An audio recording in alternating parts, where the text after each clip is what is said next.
안녕하세요. 안녕하십니까? 네, 오늘은 11번째 교과 공부를 시작하겠습니다. 예, 오늘 11번째 시간의 제목이 무엇인가요? 룻과 에스더. 예, 룻과 에스더. 이 두 책은, 룻기와 에스더 두 책은 여성이 주인공임을 등장하는 유일한 책이죠. 우리 다 같이 한번 기억자를 보겠습니다. 왕후 에스더가 뜰에 선 것을 본즉 매우 사랑스러움으로 손에 잡았던 금규를 그에게 내미니 에스더가 가까이 가서 금규 끝을 만진지라. 에스더 5장 2절. 네, 왕후 에스더가 내가 죽으면 죽으리라 하고 기도한 다음에, 준비한 다음에 왕을 찾아가서 왕의 리퀘스트를 하기 전에 왕이 먼저 어떻게 그 금규 끝을 에스더에게 내밀었을 때 비로소 에스더가 가서 이제 간청할 수 있는 그 절박한 그 순간을 기록하고 있습니다.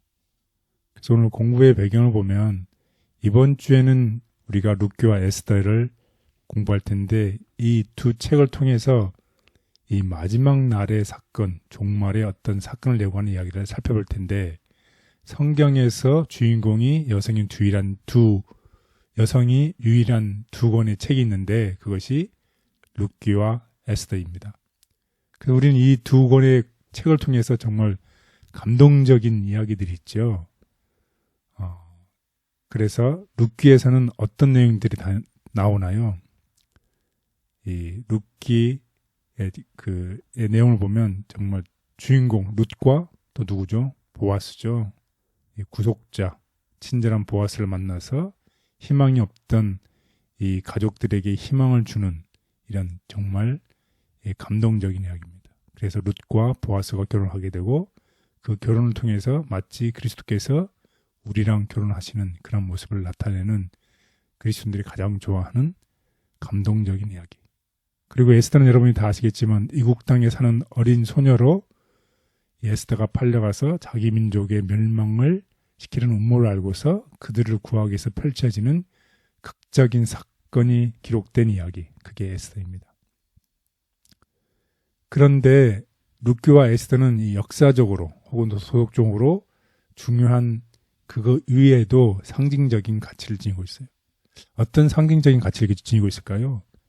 아까도 말씀드렸지만 룻기와 에스더의 공통점은 누가 주인공이다? 룻과 에스더. 가 주인공이죠. 네. 그 두 사람의 성이 무엇인가요? 여성이잖아요. 네. 여자는 예언에서 누구를 상징하나요? 교회. 하나님의 교회를 상징하죠. 네. 그래서 특별히 룻과 에스더는 하나님의 교회를 상징하는 것입니다. 여자의 그런 관점에서 보는 것입니다. 그래서 이 책은 우리 교회를 위한 구원의 계획과 그리스도와 사탄과의 대쟁투의 마지막 장면을 가르쳐주고 있습니다.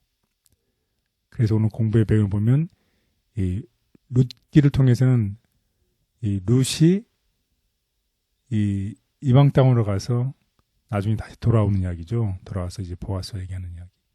결국 세상에서 우리가 세상에 밖에 버려진 것처럼 보이지만 보아스를 만나서 룻이 결혼했던 것처럼 그리스도께서 우리가 이 세상에 버려진 것처럼 보이지만 그리스도께서 우리와 결혼해 주시고 십자가에 돌아가심으로 우리를 구원했던 이야기입니다.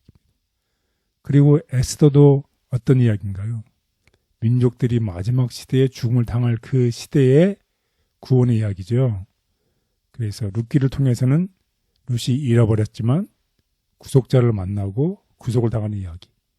그리고 에스더에서는 정말 마지막 시대에 갈등이 있어서 이제 곧 죽을 것 같지만 살아났던 이런 이야기입니다. 그래서 오늘 학습 순서를 보면 첫째 날은 떡집에 닥친 기근. 네, 두 번째 날은 룻과 보아스. 세 번째 날은 구속자 보아스. 네, 그리고 이제 에스더 이야기로 넘어가죠. 그래서 에스더의 첫 번째 날은 하만과 사탄. 네, 그리고 두 번째 이야기는 이때를 위하여. 라는 제목으로 우리가 이제 공부를 해보겠습니다. 이렇게 공부를 하고 나면 우리는 다음과 같은 결론에 동의할 수 있을 것입니다. 하나님은 실제 사건을 통해 하늘의 관점을 가지도록 이끄시며 예언을 어떻게 해석할지 이해하게 하신다. 나오미의 고난은 인류의 고통과 주님이 그 문제를 해결하기 위해서 일하심을 말해준다. 보아스는 그리스도의 표상이며 주님은 우리의 영적 빈곤에도 대가를 지불하여 권리를 회복시키고 신부로 삼으신다. 하만은 사탄처럼 굴복을 요구하지만 주께 충성하는 사람은 그의 지배권을 반박한다. 주의 백성에게 마지막 때는 쉽지 않지만 어려운 때에 대한 예언을 믿을 수 있다면 구원의 약속도 신뢰할 수 있다. 하나님과 교통할 시간을 가졌다. 메데바사의 법령은 취소할 수 없었으므로 분명히 희망이 없는 것 같았고 온 이스라엘은 멸망의 운명에 놓여 있었다. 그러나 원수의 음모는 인간 위에 군림하는 능력에 의하여 패배하였다. 하나님의 섭리로 지극히 높으신 이를 경외하는 한 유대 여성 에스더가 메데바사의 왕후가 되었다. 모르드게는 에스더의 가까운 친척이었다. 궁지에 빠진 그들은 저희 백성을 위하여 크세르크세스에게 호소하기로 결정하였다. 에스더는 중재자로서 위험을 무릅쓰고 어전에 나아가야 하였다.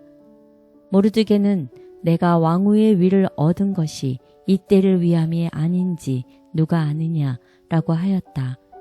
에스더가 직면한 위기는 신속하고도 열렬한 행동을 요구하였으나 그와 모르드게는 하나님께서 그들을 위하여 힘있게 일하지 않으시면 그들 자신의 노력은 아무 소용이 없으리라는 사실을 깨달았다. 그리하여 에스더는 자기 능력의 근원이신 하나님과 교통할 시간을 가졌다.